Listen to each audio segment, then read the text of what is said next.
Hello everyone, Allie here, and welcome to the Gold Mine. Thank you so much for joining me here on another episode of Allie's Treasure Trove. Today we do have episode number 29 of our Great Ace Attorney Chronicles, getting into trial part 1 here of The Return of the Great Departed Soul, which is in-game part number 3 from the Great Ace Attorney number 2, Resolve. So very excited to see what's going on here. Did have a super long investigation part 1 last time. Definitely wasn't expecting it to be that long of a video. As I was going through, it was very interesting. Just unfortunately got cut up and didn't finish that recording until 3 a.m. that other night, so definitely started feeling it towards the end of the episode, but I absolutely was having a wonderful time. Very interesting.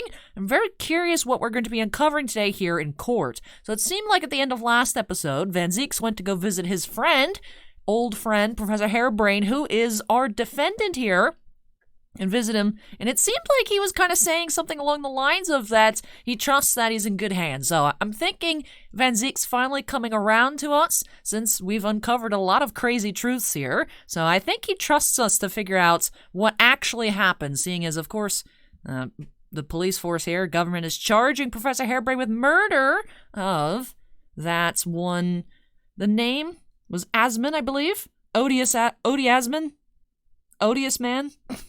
It was definitely very punny name there, who apparently was a giant mob boss instead of just a random high elite investor. So anyways, curious to see what's going to happen here. That guy was seemingly afflicted by the curse of the Reaper because he'd gotten off in court against Van Zieks, bribing the jury. So I'm wondering how this is all going to unfold here. Are we going to have to pin it on Van Zieks? Like, what is the process going to be? I have no idea. And then also we have that concurrent interesting mystery. One, Herlock ran out of money and needs to bail something out of the pawn shop. So he's helping out at the Wax Museum. Madame Tuspels instead of Madame Toussaint, like in real life, the Wax Museum. And apparently someone stole the wax murder statue of a person named the Professor, who is the person who killed Van Zieks' older brother in college. Which is why now he apparently hates Japanese people. So there's just so much going on here. Like, it's a lot to take in, and I'm so excited to get into it. So, it is the 23rd of October. What's October? New month, October. Anyways. A couple days before my birthday here, about, 150 years ago or so, at 8:52 a.m., in the defendant's antechamber at the Old Bailey. I can't believe it's been 6 months since I was last allowed to work in court. And now here I am, back at the Old Bailey. Mr. Naruhodo! Good morning, Professor Harebrain. I don't understand. That doesn't make any sense. The atmospheric pressure in here is off the charts. I've never felt anything like it. It's crushing me. And I feel it every time I'm here. That's, gravity. And that's just extreme stress. Well, this is Britain's highest court. But you're telling me it's fitted with some kind of device that could actually control air pressure? My hypothesis... Alright, there's the voice. I think I've rediscovered the voice here. My hypothesis... I think it's probably all in the mind. Yes, well, you won't let me down, will you, Mr. Naruhodo? I'm counting on you in today's trial to save my life. To save the secret of my super high voltage instantaneous kinesis machine from being made public. Yes, I understand. I know what I have to do. And I have to establish that the explosion 2 days ago was nothing more than an unfortunate accident. Well, I'm sure there's nothing to worry about, really. Justice will prevail.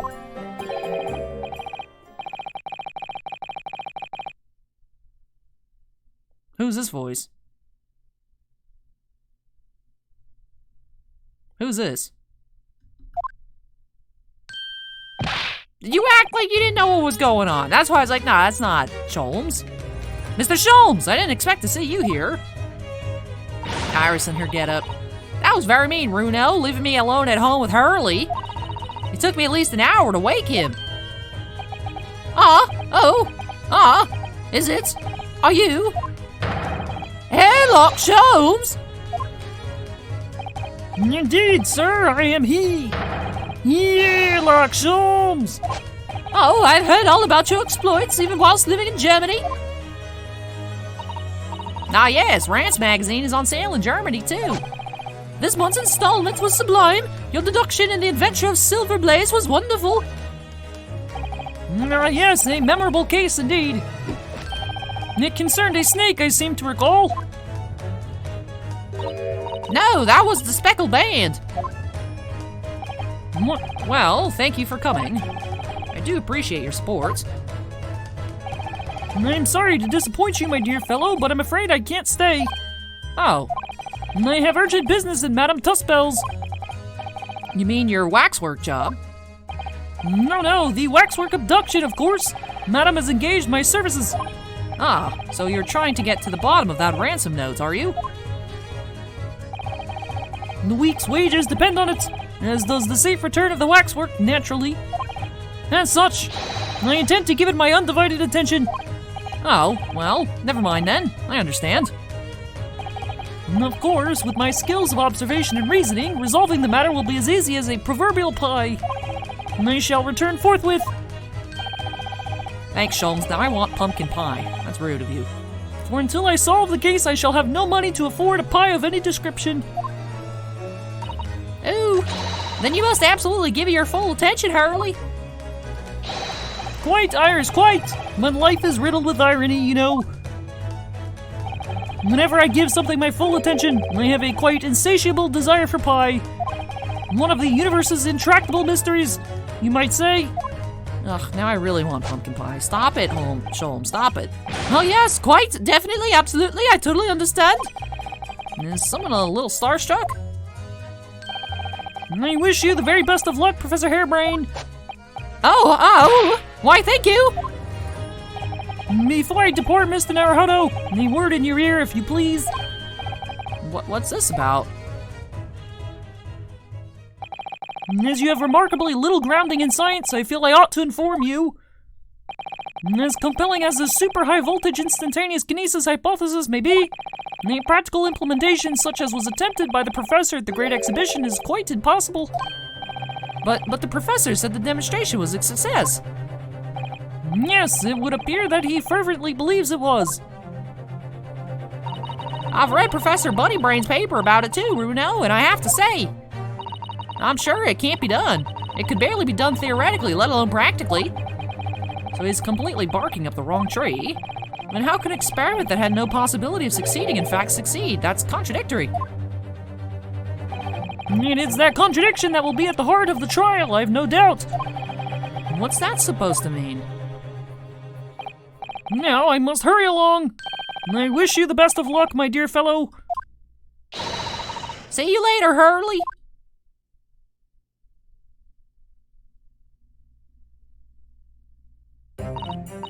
Well, it looks like you're on your own today, Runo. But chin up, you can do it.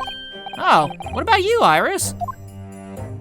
Ah, no, I'm afraid I can't help. I have something I need to do. I see, we're just gonna let this 10-year-old walk free in the streets of London. Hey, it's gonna be a big surprise for you when you find out what it is. Iris actually does join Scotland Yard. Confirmed. I have no idea.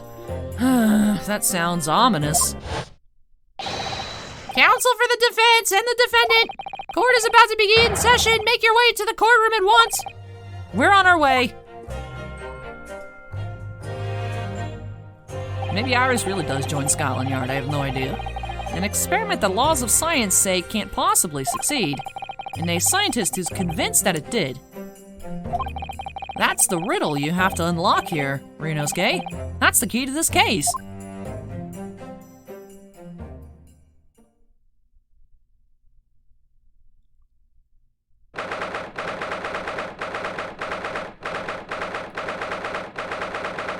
Alright, 9:10 a.m.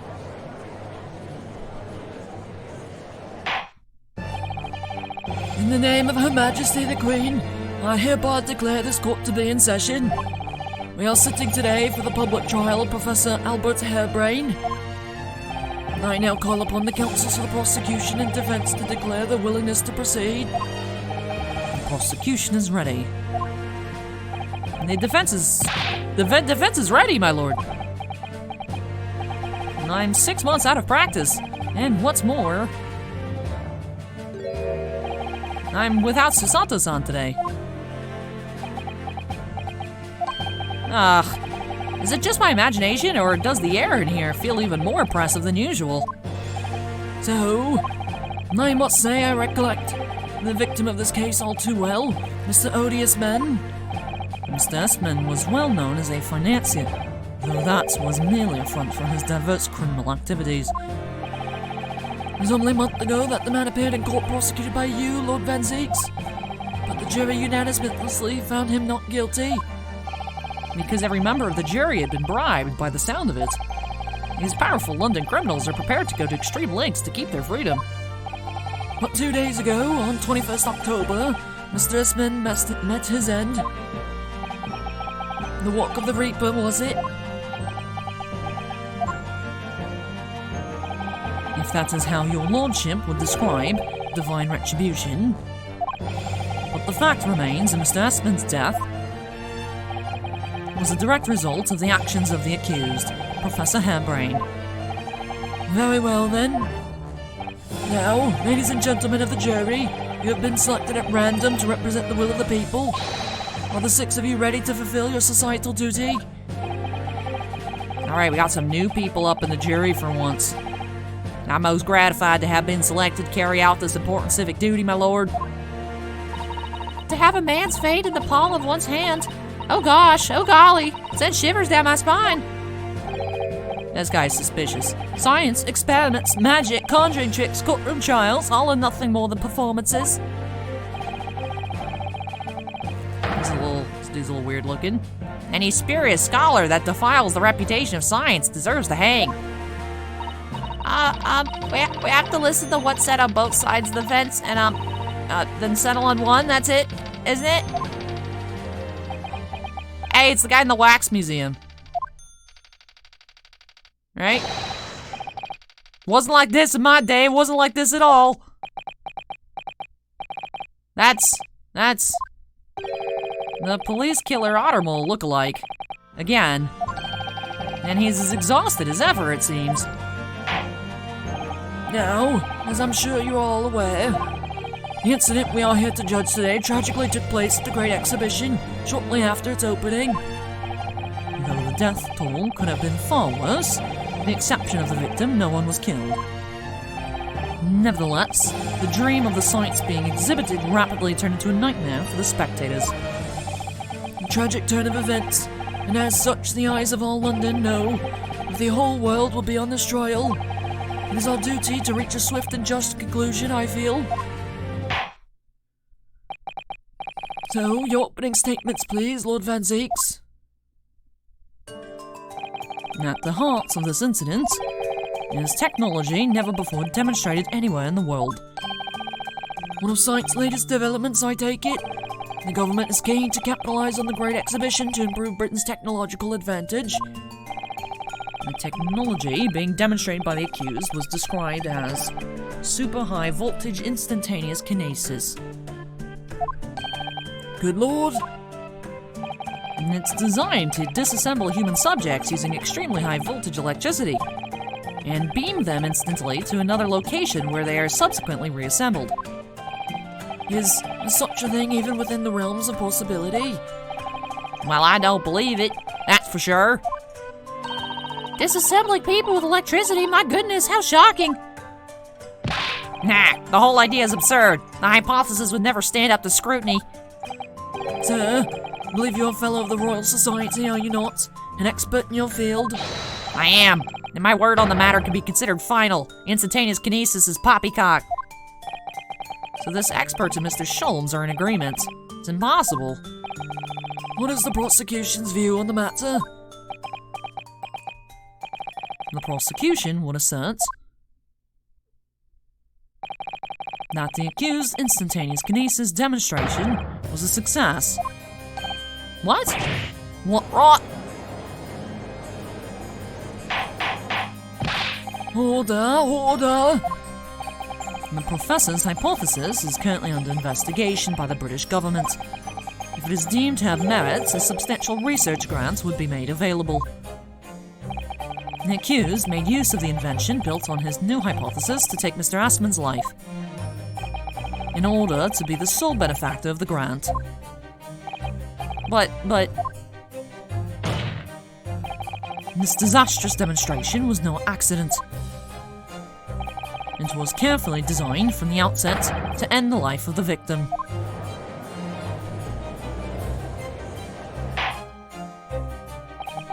Thank you, Lord Van Zakes. Prosecution stance is clear. You will now bring forth witnesses to substantiate your claims. Gladly, my lord. Strip trial. Bailiff, show the first witness to the stand. Who's our first witness? All right. Hello. Witnesses, state your names and occupations for the court. Yes, sir! Tobias Gregson, Detective Inspector at Scotland Yard's Homicide Division. I was on duty at the demonstration on the day in question and in charge of the following investigation.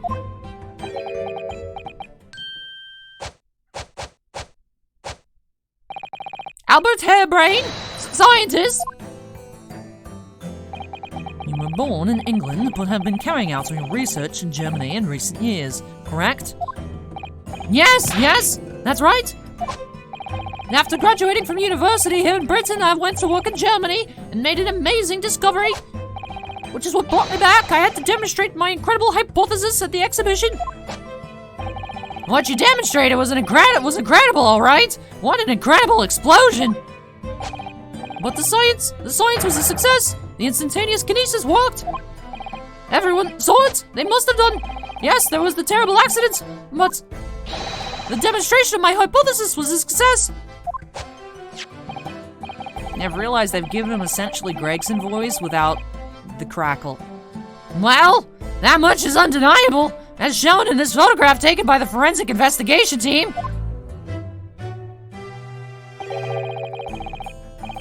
This was taken inside the Crystal Tower, take it? The centerpiece of the exhibition, no less. That's right, my lord. Seems the victim rammed straight into it. He got harpooned. I see. Very well, submit the photograph as evidence.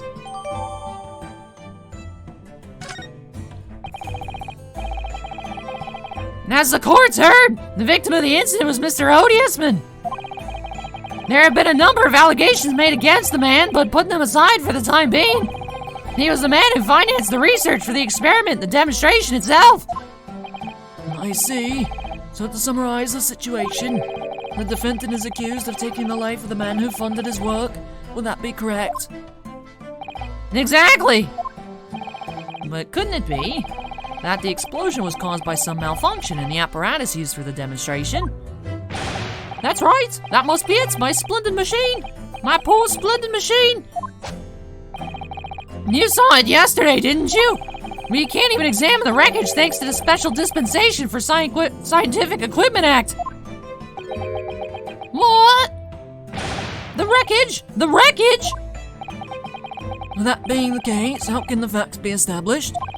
How can it possibly be determined whether this was an accident or a deliberate and malicious act? Extremely simple, my lord. I beg your pardon? Isn't that right? Witness?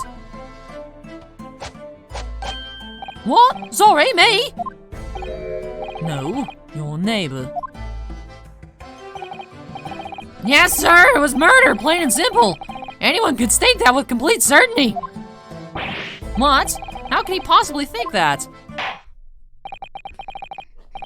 Thank you, Inspector. Think we better proceed to formal testimony. You will explain to the court on what grounds you claim this experiment to be an affront for murder.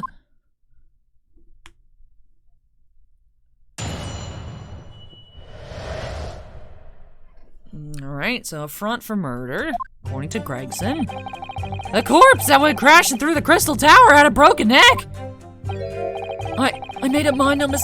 What? Why have I lost the voice? No! My hypothesis? I made a minor miscalculation in the angle of the beam projection, that's all. That was my mistake. But the post-mortem examination revealed another injury, a fatal wound. There was a lesion in his chest where he'd clearly been stabbed by something sharp right in the heart. So the victim was killed before he went anywhere, and this fella's the only one who could have done it.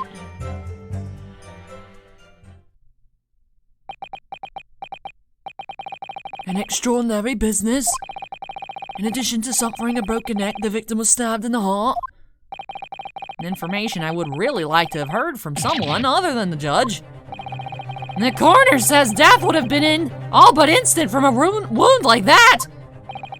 You can say, in fact, that the victim was killed twice by the accused. No, that couldn't be further from the truth. Now you have here the experiment plan document that was submitted to the security team. The victim stood himself inside something called the bird cage, ready to be beamed instantly. To the second level of the Crystal Tower, about 25 yards away.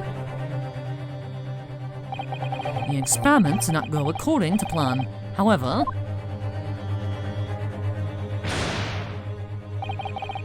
as the machine was put into operation, there was a large explosion. The blast caused the beam transmitter to point higher than intended. Accordingly, the kinesis resulted in the birdcage materializing in mid-air,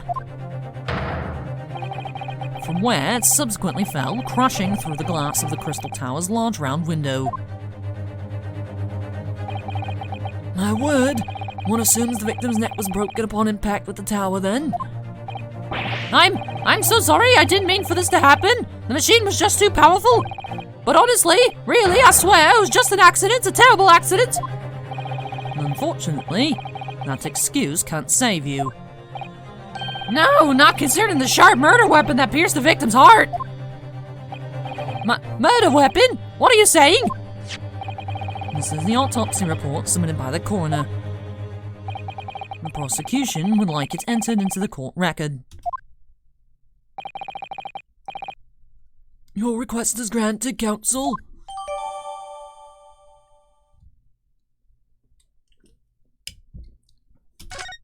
Alright. I was there in person, you know, and I saw the whole ludicrous performance. And the only other person on the stage with Mr. Eastman was that disgraceful excuse for a scientist. Then really, by all accounts, it must have been him? Hard to think otherwise, really.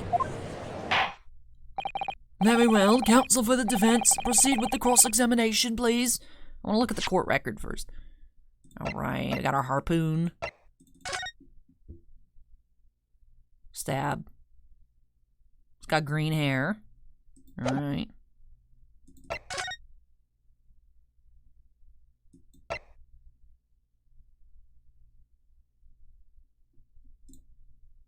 Alright.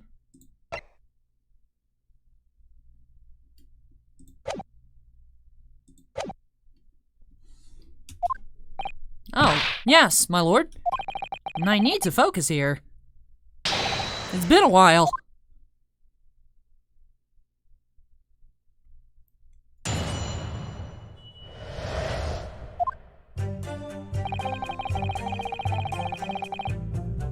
Hold it! Are you suggesting that's because he fell from a considerable height? Exactly, which highlights something else about this whole rum business. What's that? The fact that the instantaneous kinesis itself was a success. Huh. After the explosion, the cage with the fella inside suddenly appeared out of nowhere in midair. So although the experiment ended in disaster, the so-called instantaneous kinesis did actually occur. Remind us, Professor, what was the cause of the fatal disaster?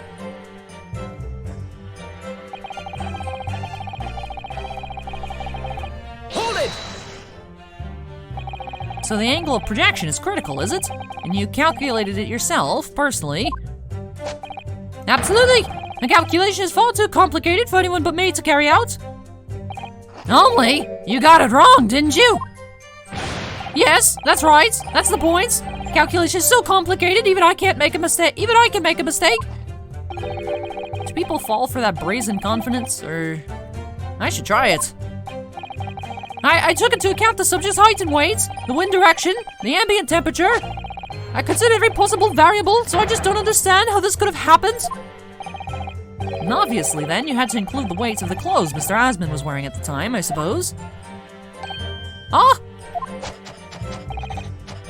Crackling comments? The answer should have been 3! So much for safety first. The 3 must be for safety third.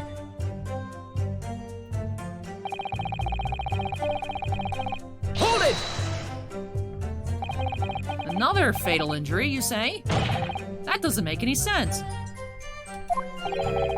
I didn't think I'd have to spell this out, but here we go. Just because there are 2 fatal wounds doesn't mean I'm saying the victim had 2 lives to lose, does it? Do right. Obviously, at first, we thought the bloke had died due to his spine snapping in half as well. But you're saying that's not the case? You'll get your answer once I finish my fish and chips, if you don't keep butting in every few seconds. We all know that's a bottomless bag. The victim plummeted 30 feet into a glass tower. It would be reasonable to assume that is the cause of death. Right! That's what we all thought! But it was a red herring, wasn't it?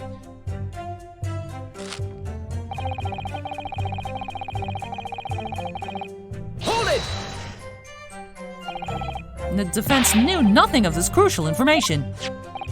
The prosecution received this report from the forensic investigation team only this morning. That was the first we knew of it as well. I can only apologize for the impossibility of informing the defense. Sarcastic and insincere? Thanks. So, what was the nature of this sharp object? Among the accused tools that were in use at the demonstration, one is of particular interest. This. Oh yes, that would appear to be some kind of screwdriver, wouldn't it, Counts? Ah! There he is! My trusty little companion, Andrew. Andrew. Of course. Ah, do you know each other already? He's one of my dear friends, like all my tools. I've named them all, you know. We're one big happy family.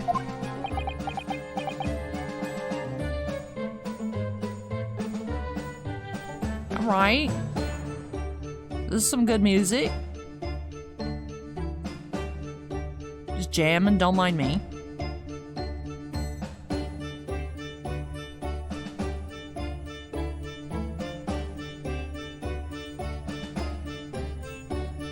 I like Professor Harebrain. He's got a good theme, and he has a name for his own tiny knife.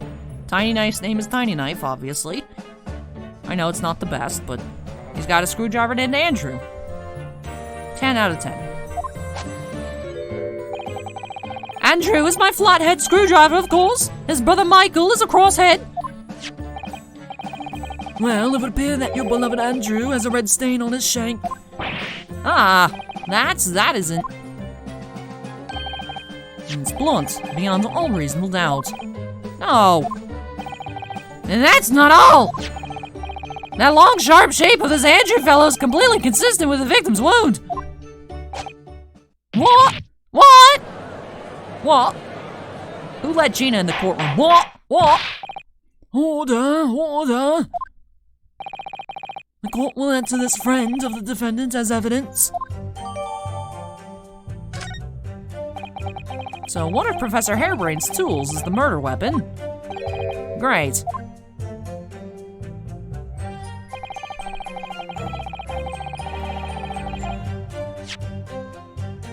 Now investigate Andrew.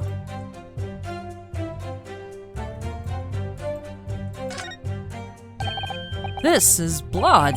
Mr. Spins, no doubt. And this is the problem with looking at murder weapons. Thanks, Renosuke. Appreciate that. Like, it is shaped like an A. Makes sense. And I've seen this unusually shaped handle before. It's the same screwdriver that was lodged in the grill on the floor of the kinesis machine. Which could be important information, so I should definitely make a note of it. Alright.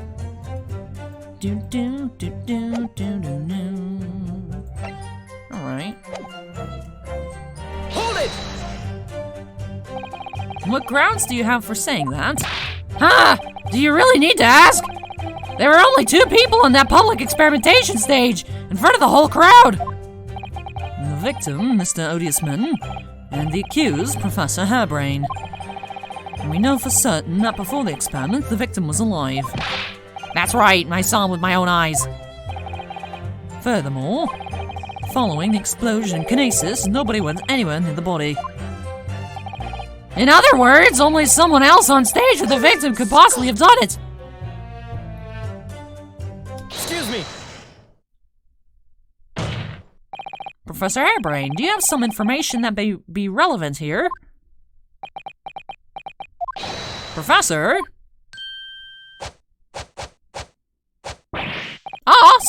Sorry! I was just calculating the optimum coefficient of electrolysis to separate molecules in the human body. And the witness stand is the best place for that? It seems as though you might have something to say about Inspector Gregson's last remark. Yes, that's right, of course. He just said that nobody else could have done it, but didn't he? Yeah, that's right. Who else could have stabbed the victim, eh? I don't know, but there's no way that I could possibly have stabbed Mr. Esmond, as you say. Eh? Explain, please, Professor. Of course, this cold-hearted policeman may not be aware, I suppose. But humans are warm-blooded mammals with blood running continuously through their veins. I had heard. Then surely, you see, if I'd plunged something the size of Andrew into the man's chest, the whole stage would have been a bloodbath. No, a blood swimming pool. But thousands of Londoners were watching me at the time. And yet not one of them claims to have seen a swimming pool of blood. Well, no, I suppose not. You see, not one. True, I didn't see anything like that. Well done, Professor. That was a great counter-argument. How big is that screwdriver? Screwdriver must be huge. It looks small, but I guess it must be huge. Order! The judge needs a Diet Dr. Pepper break.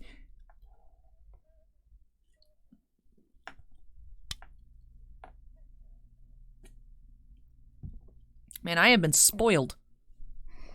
I have been spoiled by those zero sugar, regular bottles. And now the mini cans just taste weird. I know I've said it before. I don't know if I've said it on this channel, but I know I've said it on the Titan Guards channel. But Dr. Pepper out of a bottle versus Dr. Pepper out of a can versus Dr. Pepper out of a fast food cup and with a straw all taste different. All taste different. And if I drink a lot of the canned Dr. Pepper, it tastes better, but switching back from bottled to can makes the can taste worse. The bottled Dr. Pepper is superior. And then can versus fast food Dr. Pepper, fountain Dr. Pepper, it depends on where you get it from. McDonald's, Chick-fil-A's good. McDonald's, it depends on the quality of McDonald's. So I'm like, yay, I get to come in, get to record more my hypothesis, and drink some Diet Dr. Pepper, and then it's like, it doesn't actually taste good today. Anyways, the judge has finished his Diet Dr. Pepper can break. Moving to a wine break. Pray forgive the discourtesy if I save a drop from my hallowed chalice to accompany my old friend's adducing. Here's to you, Albert. Oh, you're too kind, Baroque, but I'm really not a patch on you. No, you're not. Oh. You've neglected to mention one crucial possibility. I have. A particular situation in which very little bleeding would result from a stab wound. Of course! Inspector, enlighten the court, please. I mean, if you just don't remove it. That's why it's important that it's found at the scene, because if you don't bleed a lot unless you pull out. That's why, from what I've learned from Ace Attorney games, pro tip, if you guys ever get stabbed, It's gonna suck, but just leave it in there. As you will die faster if you take it out. So, that's why you bleed a lot, is because the wound is just gaping. So I think that's gonna be it. They're gonna imply that the screwdriver was teleported, but it was found at the scene. Yes, sir! Where are they going with this? Very well, you will amend your formal testimony now, Inspector Gregson. The weapon the victim was stabbed with must have been left in his body whilst he was beamed through the air. Knew it. Bin notes. Objection! You say that while the weapon remains in the body, there's very little bleeding. Is that unequivocal? Look! There is no blood on the experimentation stage, even though that's where the fellow was stabbed! The only explanation for that is if the screwdriver was still in his body, stopping any heavy bleeding. It's common medical knowledge, my learned friends, even on your side of the world. Rude. That was a little tamer than usual, I suppose, but rude. Yes, but about this screwdriver. The thing is, we actually saw it at the scene ourselves, on the experimentation stage. What? It was on the floor by the wreckage of the machine, poking through a metal grill. I went to pick it up, but the detective here stopped me. Isn't that right, Inspector Gregson? Ah, well, now you come to mention it, yes? Inspector, are we to understand that you permitted to the defense counsel to investigate? That you contravene the Special Dispensation for Scientific Equipment Act? Eh? No, not at all! I wouldn't do that! And I just let him look, nothing more! I was very clear he wasn't to touch a thing! Yes, that's true. The screwdriver was in plain sight on the stage. But it shouldn't have been, should it? What are you getting at? If this tool had still been in the victim's body when the victim was beamed away by the machine, then it shouldn't have still been on the stage. Ah! That's right. It should have been beamed across to the Crystal Tower along with Mr. Esmond. And been found still lodged in the victim's chest. Ah! Ah! Order! How do you explain this, Inspector? I don't. It looks as though everything that the victim had on his person moved with him when he was beamed. If the screwdriver was still in his chest when the instantaneous kinesis occurred. Obviously, that should have been the beam to the destination as well. You! This is a strange situation. Even though people are saying that this instantaneous kinesis is a scientific impossibility, we are still basing arguments on the assumption that it actually did take place. Alright, time to tighten the screws here. My lord, if the prosecution is unable to explain this inconsistency in its arguments, we can only conclude that the testimony given in support cannot be relied upon. Lord Van Zeeks is stumped. Oh my goodness.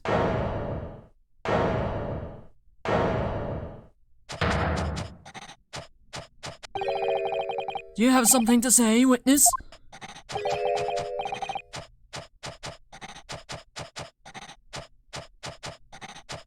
I swear, if this man says that the machine malfunctioned because he didn't calculate the weight of Albert, I'm going to lose my mind. Yes, I knew it! It bears out! The equations hold! Mr. Naruhodo, don't worry! About what?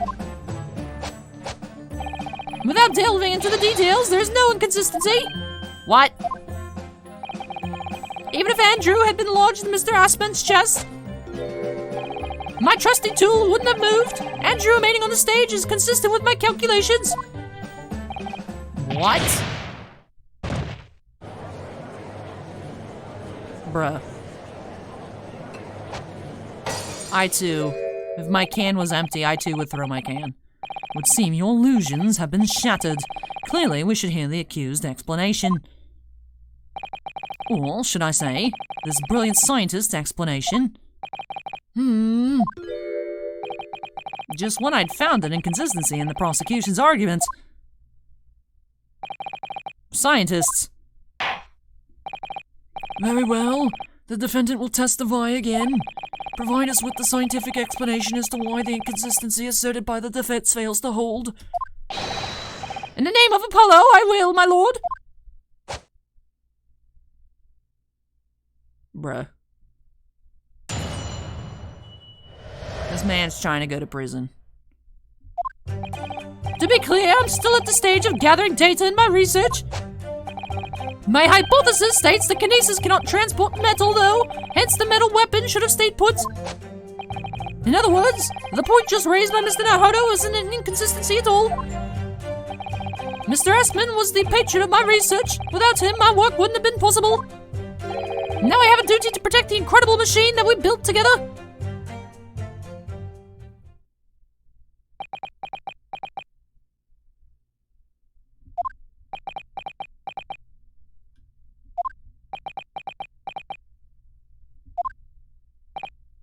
So, the thrust of your testimony, Professor, is... Not based upon his hypothesis, metal objects cannot be moved by this method of instantaneous kinesis. In other words? In other words, since the screwdriver is made of metal, even if it remained lodged in the victim's chest, its subsequent discovery on the stage, despite the victim being found elsewhere, is not an inconsistency. And therefore, Professor Albert Harebrain could still have been the killer. My great hypothesis holds, you see. We had to make the cage used to contain the subject from wood for that very reason. I was not addressing you, witness. Professor Harebrain? Yes? Whose side are you on here? I don't take sides, Mr. Naruto. No, no, no. My only interest lies in upholding my hypothesis. I am a scientist after all. Alright, I like Harebrain a little less. Just a teensy bit less. I do like him. The inverse Shamsphere. I do like him, but... Ugh, dude, come on. Is he working for us or against us? It's very hard to tell. He's committed to finding the truth. Let's see how you cross-examine this testimony, my Nipponese friend. Alright, back to normal Van Zeeks, I see. Yes, fire away, Mr. Naruto!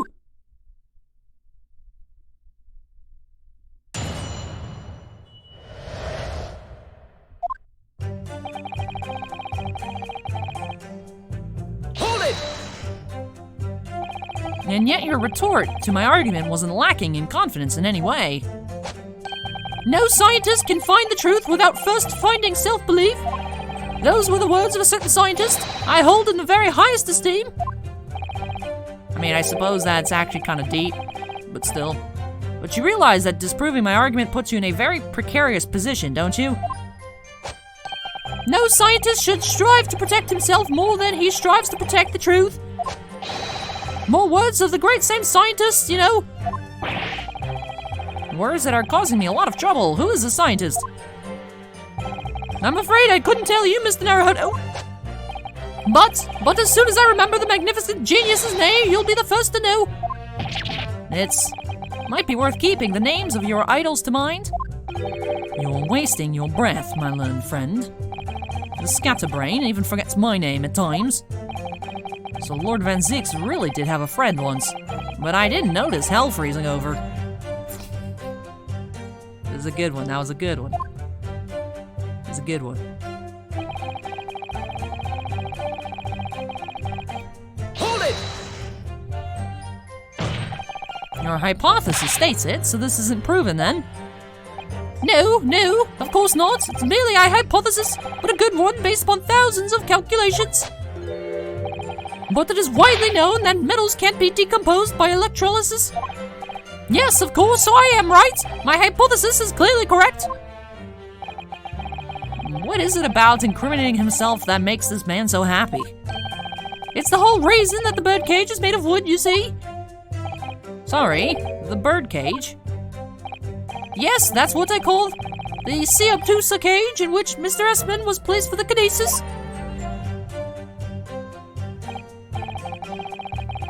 Aww. The jail cell in which the victim was detained does seem to be made of timber of some sort. I'll thank you not to refer to it as an instrument of incarceration, your lordship. In short, any weapon lodged in the victim when he was beamed away by instantaneous kinesis would have been left behind on the stage if it was made of metal, correct? Yes, that's it! Yes, yes, yes! It all fits perfectly within the mathematical model. But the ultimate conclusion, then, is that the defendant alone had the opportunity to inflict this fatal injury on the victim, is it not? Indeed, sir. Someone beam me out of this nightmare.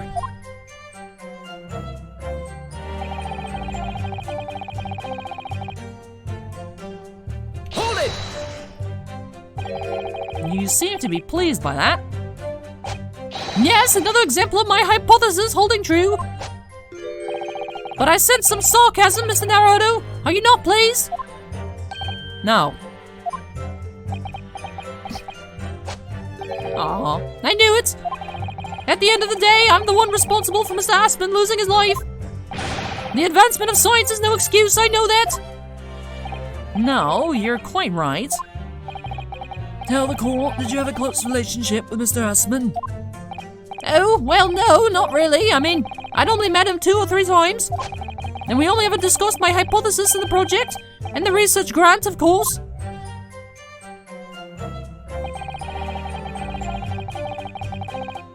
Hold it! How did you come to know Mr. Aspen in the first place? That's cute. A year ago now, a small provincial science journal published a little paper about my work. That's a scientific journal, good gracious, I should need new spectacles. I might have had an extraordinary hypothesis and great promise, but at the time I had no money. I had to eat tiny little meals at a tiny little cafe and drink watered down water out of a tiny little glass. But Mr. Aspen read the paper and came to visit me at my tiny little laboratory. And offered you money to help fund your work? Exactly! That's exactly what happened! And I handled the theoretical side of things, and Mr. Aspen provided me with an engineer for the practical. And the 3 of us produced that fantastic machine together. The machine that you brought to the Great Exhibition to demonstrate. We had to apply to the government for some sort of inspection to be allowed to exhibit, I think. And I didn't understand all that side of things. Mr. Aspen took care of it all. He was a wonderful man. Really, I owe him everything.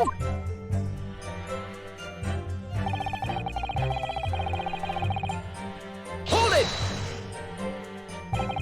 When you say that you built the machine together, does that mean you were involved in its construction? Yes. Well, not exactly. I'm not good with the practical side of machines myself, so the physical construction was done by an engineer. Little remains of your creation now, though, following the explosion. Repair will no doubt be impossible. Yes, I realize that, but still. If someone were to gather all the broken parts, they could discover the secret of my hypothesis. But Mr. Aspen and I toiled over that machine for so long, we put our hearts and souls into it. I have to protect our work. So what's left of the machine must be kept safe, that's only fair, because what happened was an accident. That's the extent of the testimony, then. Thank goodness for that. I don't want him doing any more damage. He's already basically proven that he could have been the culprit. But it seems as though all he really cares about is defending his hypothesis. Still, I wonder, what if his hypothesis is just fundamentally flawed?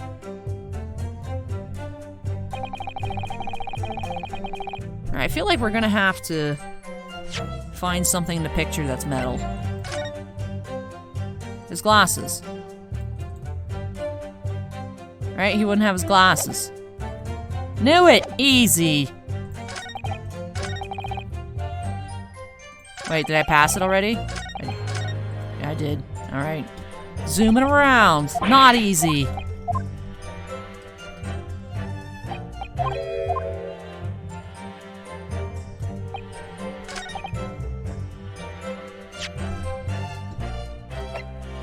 Objection! Professor Hairbrain, you say that according to your hypothesis. Nothing made of metal can be beamed by instantaneous kinesis using the machine you made, is that right?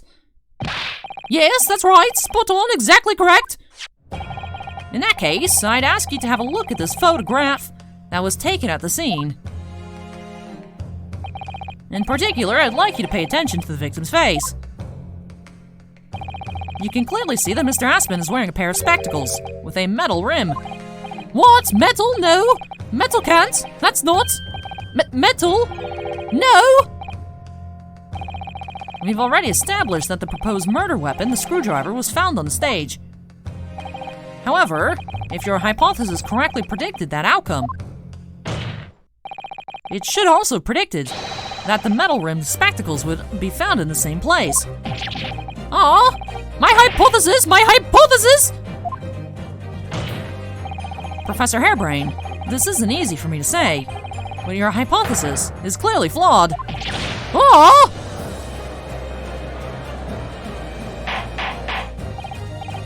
Order. Counsel, what is the implication of this?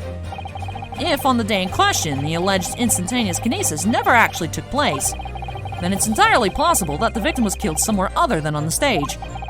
And in that case, someone other than the defendant could have been the culprit. What? But my hypothesis is sound.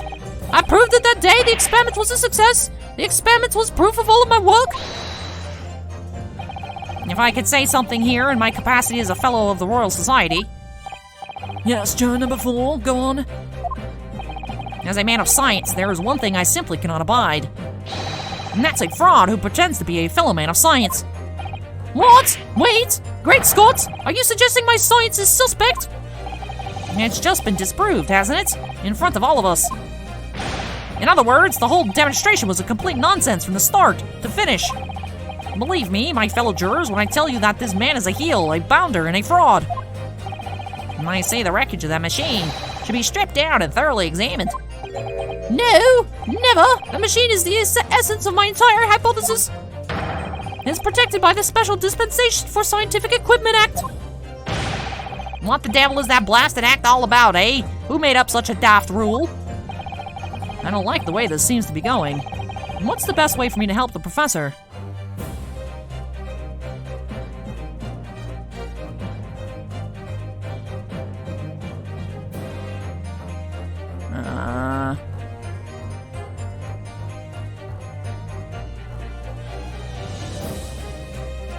Raise an objection. Objection! Professor Hairbrain is yet to perfect his invention. That would seem to be the case, yes. But even so, what? Going to such trouble and expense to create a fake machine to display in public, he would have absolutely no reason to do such a thing. He had an obvious reason to do exactly that. For the research grant money. If the government was foolish enough to have deemed that man's ridiculous notion plausible, he and his conspirators would have received a handsome sum of money indeed. Conspirators? What would be the value of such a grant? £10? You're an order of magnitude out, madam. £500 a year. Oh, you could live handsome on that much for years. The Society's noticed an increase in bogus public demonstrations in the field of science recently, and plenty of scientists argue with each other to get the largest slice of the funding cake. People's greed is plenty motive enough for murder, I assure you. No, I haven't deceived anyone, least of all the government. My hypothesis is sound, the science is sound, please, you must believe me. Objection! No matter how unbelievable this hypothesis may seem to you, ladies and gentlemen, the facts remain that the victim was transported instantly to the Crystal Tower. Which means that the experiment was a success. Baroque! And therefore, the only person who could possibly have committed this murder is the accused. Baroque! Where is this heading? I have no idea. My lord, if I may. Yes, Lord Van Zeeks. The prosecution would like to summon new witnesses to the stand. New witnesses? What would be the nature of their involvement? They were spectators of the demonstration at the exhibition who were occupying special seats. Eyewitnesses? Very well, the court grants the prosecution's request. I should very much like to hear from eyewitnesses to the incident. The prosecution's stance is clear. This experiment was not postiche. The accused killed the financier victim there on the public stage before the very eyes of the spectators. Now, my learned friend. Oh, yes? It's time for you to make your own stance clear. There's clearly a flaw in the professor's hypothesis, and I can definitely see that. But where does that leave me? We shall take a short recess now, during which time the prosecution will prepare its new witnesses to take the stand. As you wish, my lord. Good. In that case, court is adjourned for 20 minutes. Alright. Alright. It has to be that it didn't work. Right? I'm pretty sure that's clear, is that it didn't work.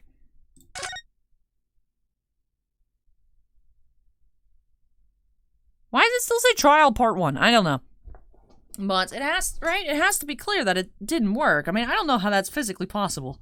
Obviously, if we can't do it now, they couldn't do it at the turn of the 1900s.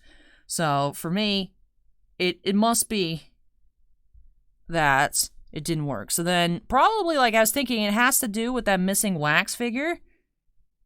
Like, it, right? So, something with the stolen wax figure. And then this guy was probably harpooned, because why is there that weird thing, right, that we found hidden in the grass behind the tree that wasn't super well hidden.